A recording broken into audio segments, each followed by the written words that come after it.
രണ്ടാം ഘട്ടം തൃശ്ശൂർ മുതൽ കാസർഗോഡ് വരെയുള്ള 7 ജില്ലകളിൽ സജീവമായി നടന്നു വരികയാണ്. ഇന്ന് വൈകുന്നേരം 6 മണിയോടുകൂടി കേരളത്തിലെ തെരഞ്ഞെടുപ്പ് പ്രക്രിയ പൂർത്തിയാവും. 12 കഴിഞ്ഞ് 13-ാം തീയതി രാവിലെ മുതൽ വോട്ടെണ്ണി ഫലം പ്രഖ്യാപിക്കും. അതുവരെ UDFകാരും അതുപോലെ തന്നെ BJPക്കാരെല്ലാം വൻ വിജയത്തെ പറ്റിയുള്ള പ്രസംഗങ്ങളും വിശദീകരണങ്ങളും നൽകും. പക്ഷേ വോട്ടെണ്ണി ഫലം പ്രഖ്യാപിക്കുമ്പോൾ അറിയാം, കേരളത്തിൻ്റെ തദ്ദേശ സ്വയംഭരണ സ്ഥാപനങ്ങളുടെ ചരിത്രത്തിൽ ഉജ്ജ്വലമായ വിജയമാണ് ഇടതുപക്ഷ ജനാധിപത്യ മുന്നണി ഒരു ചരിത്ര വിജയം എന്ന നിലയിൽ ഇപ്രാവശ്യത്തെ തെരഞ്ഞെടുപ്പിലൂടെ നേടാൻ പോകുന്നത്. കഴിഞ്ഞ പ്രാവശ്യം നടന്ന തെരഞ്ഞെടുപ്പിൽ, 5 വർഷം മുമ്പ് നടന്ന തെരഞ്ഞെടുപ്പിൽ ഇടതുപക്ഷ ജനാധിപത്യ മുന്നണിക്ക് വൻ നേട്ടമാണ് ഉണ്ടായിരുന്നത് എന്ന് എല്ലാവർക്കും അറിയാം. അതിനേക്കാൾ വലിയ നേട്ടം ഇപ്രാവശ്യത്തെ തെരഞ്ഞെടുപ്പിൻ്റെ ഭാഗമായിട്ടുണ്ടാവുമെന്നാണ് ഞങ്ങൾ പ്രതീക്ഷിക്കുന്നത്. അത് 13-ാം തീയതി വൈകുന്നേരം ആകുമ്പോഴേക്ക്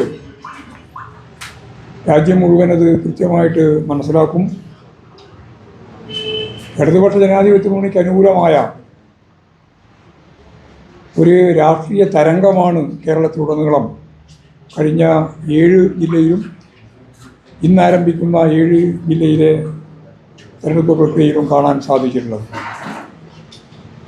അത് ഇടതുപക്ഷ ജനാധിപത്യ മുന്നണിയുടെ വരാൻ പോകുന്ന 2026 ഏപ്രിൽ മെയ്യിൽ നടക്കുന്ന സംസ്ഥാന നിയമസഭാ തെരഞ്ഞെടുപ്പിലേക്കുള്ള സുഗമമായ പ്രവേശനമായിരിക്കും, അതിൻ്റെ കേടിക്കൊട്ടായിരിക്കും എന്ന കാര്യം ഈ തെരഞ്ഞെടുപ്പോടുകൂടി രാജ്യം മുഴുവൻ അറിയാൻ പോവുകയാണ്.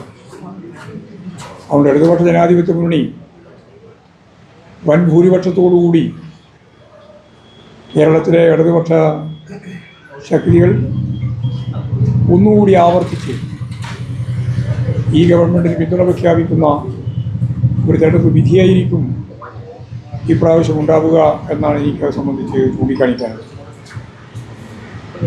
UDF യഥാർത്ഥത്തിൽ വേട്ടക്കാർക്കൊപ്പം നിൽക്കുന്ന നിലപാടാണ് സ്വീകരിക്കുന്നത് എന്ന്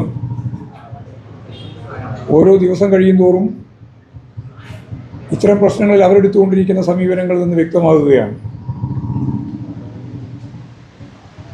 ഇവിടെ അതിജീവിതമാരുടെ ഓരോ തരത്തിലുള്ള ആക്ഷേപങ്ങളും പരാതികളും പീഡനങ്ങളുമെല്ലാം ഉയർന്നു വരുമ്പോൾ അതിനെ സാധൂകരിക്കുന്നതിന് വേണ്ടിയാണ് KPCC പ്രസിഡന്റ് ഉൾപ്പെടെ രാഹുൽ മാക്കൂട്ടത്തിന് നേരെ വന്ന രണ്ടാമത്തെ ആക്ഷേപത്തെ സംബന്ധിച്ച് അത് ബോധപൂർവം ഉണ്ടാക്കിയതാണെന്ന് പറയുന്ന തലത്തിലേക്ക് കാര്യങ്ങൾ എത്തിയത്. KPCC പ്രസിഡന്റ് തന്നെയാണ് ആ ആക്ഷേപം ഉന്നത പോലീസ് സംവിധാനത്തിൻ്റെ മുമ്പിൽ എത്തിച്ചത്. എന്നിട്ട് ഇപ്പോഴും മാറി നിന്ന് രാഹുൽ മാക്കൂട്ടത്തിനെ ന്യായീകരിക്കാൻ വേണ്ടിയുള്ള ജീർണമായ നിലപാട് സ്വീകരിച്ചുകൊണ്ടിരിക്കുന്നു എന്നുള്ളതാണ് കൃത്യമായ അർത്ഥം. അതേപോലെ തന്നെ സിനിമാ നടിക്ക് നേരെ നടന്ന കടന്നാക്രമത്തെ UDF അതിൻ്റെ കൺവീനർ ഉൾപ്പെടെ അതിശക്തിയായി അവർക്കെതിരായി, അതിജീവിതക്കെതിരായി നീങ്ങുകയും ദിലീപിന് പിന്തുണ പ്രഖ്യാപിക്കുകയും ഗവൺമെൻറ് അപ്പീൽ പോകുന്നത് ഉൾപ്പെടെയുള്ള കാര്യങ്ങളെ പരിഹസിക്കുകയും ഈ ഗവൺമെൻറ്റിന് വേറെ എന്താണ് പരിപാടി എന്ന് ചോദിക്കുകയും ചെയ്ത കാര്യം നമ്മളെല്ലാം കണ്ടതാണ്. പിന്നീടത് തിരുത്താൻ വേണ്ടിയിട്ടുള്ള സമ്മർദ്ദം ഉണ്ടായിട്ടും എങ്ങനെ തിരുത്തിയാലും ആ തിരുത്തൽ ശരിയാവുന്നില്ല എന്നുള്ളതാണ് UDF കൺവീനറുടെയും കോൺഗ്രസിൻ്റെയും നിലപാടുകൾ വ്യക്തമാക്കുന്നത്. യാതൊന്നും പറയാൻ UDFനുണ്ടായിരുന്നില്ല, BJPക്ക് ഉണ്ടായിരുന്നില്ല.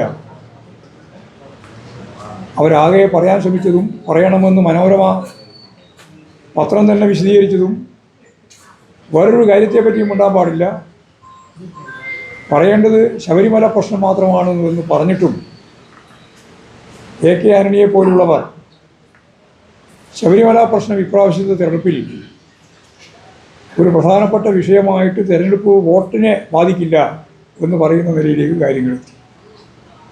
വസ്തുതാപരമായിട്ടുള്ള കാര്യം, ജനങ്ങളുടെ ജീവിതത്തിൻ്റെ അനുഭവത്തിൻ്റെ വെളിച്ചത്തിൽ അവർ കൃത്യമായ നിലപാട് സ്വീകരിക്കുന്നു എന്നുള്ളത് തന്നെയാണ്. ജനക്ഷേമകരമായ പ്രവർത്തനങ്ങളുമായിട്ടാണ് ഗവൺമെൻറ് മുന്നോട്ടേക്ക് പോയിട്ടുള്ളത്. ലോകത്തെ തന്നെ ഏറ്റവും ശ്രദ്ധേയമായ കഴിഞ്ഞ നവംബർ 1-ാം തീയതിയോടുകൂടി അതിദാരിദ്ര്യം അവസാനിപ്പിച്ച മുതലാളിത്ത സമൂഹത്തിലെ ആദ്യത്തെ നാടായി കേരളം മാറിയിരിക്കുകയാണ്.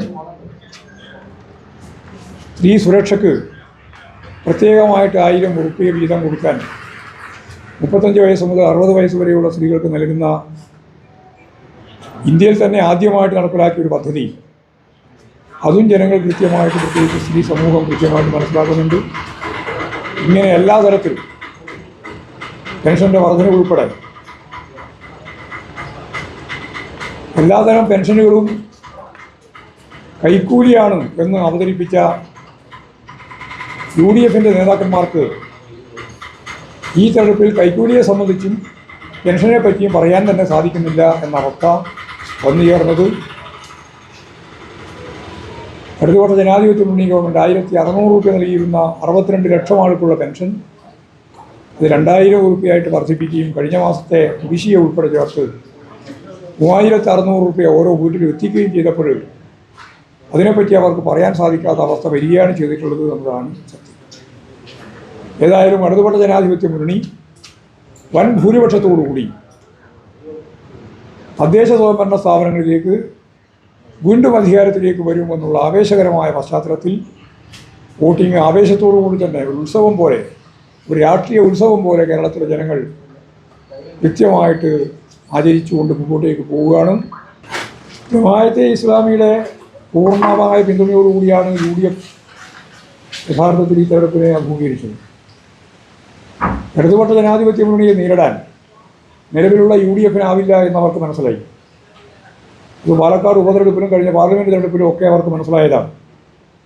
അതിൻ്റെ തുടർച്ചയായിട്ട് ഇപ്രാവശ്യം പരസ്യമായിട്ട് പറഞ്ഞുകൊണ്ട് തന്നെ ലീഗും പരസ്യമായിട്ട് പിന്തുണ നേടിക്കൊണ്ട് തന്നെ കോൺഗ്രസും അതിശക്തിയായി വർഗീയ കൂട്ടുകെട്ടിലേക്ക് ജമാഅത്തെ ഇസ്ലാമിയും അതുപോലെ SDPIയും തീവ്ര വർഗീയ വിഭാഗങ്ങൾ അവരോടൊപ്പം ചേർന്നുകൊണ്ടാണ് ഈ തെരഞ്ഞെടുപ്പിനെ അഭിമുഖീകരിക്കുന്നത്.